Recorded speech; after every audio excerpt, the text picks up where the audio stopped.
Vocês, meus irmãos, vocês já ouviram falar muito que Deus escreve certo por linhas tortas. A linha torta que o padre Dorival, há 15 anos atrás, achava que foi colocada em sua vida, foi para trazê-lo aqui como leitor desta palavra. Deus sabia o que estava fazendo, mas o padre Dorival, com toda a sua sabedoria, toda a sua competência, com toda a sua pertinência, não sabia. Veio para cá, segundo eu soube, né, pai? Veio revoltado. Por que me tiraram de lá? Estava trabalhando para a comunidade. Vindo para o Mogi das Cruzes, pouca gente conhecia aqui. Mas veio, porque a comunidade aqui estava precisando dele. Deus sabia o que estava fazendo. A multidão que comparece aqui nesta igreja do Sagrado Coração de Jesus, principalmente no dia 15 de cada mês, não acontece em todas as igrejas. O percentual é muito pequeno. Então, olha, Dorival, o senhor foi colocado aqui justamente para evangelizar a todas aquelas pessoas que precisavam da sua palavra, que precisavam de que houvesse um padre que puxasse a orelha, mas que ao mesmo tempo fosse amigo de todos. E o Senhor assim o é. Ama a todos os fiéis, mas na hora de dar puxando a orelha, também sabe que nós aceitamos o que merecemos. E nós só temos que agradecer.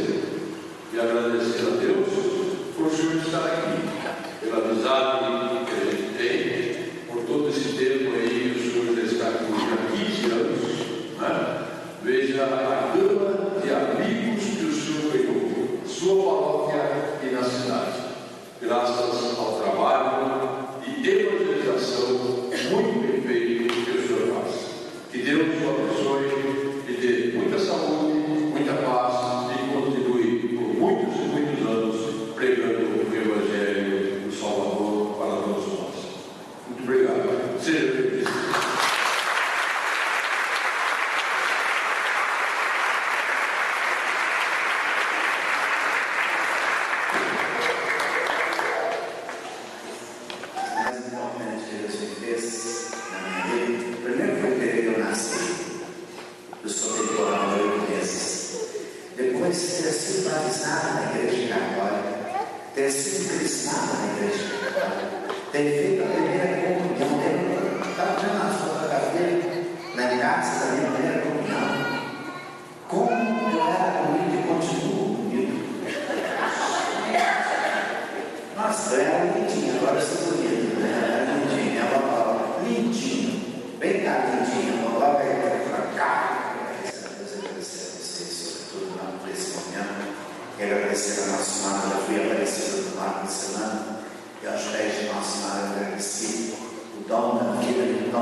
Obrigado, meu caro, que preparou, sempre prepara, né? Já a missa mesmo da peça dele e missa daí. Muito obrigado. Oremos.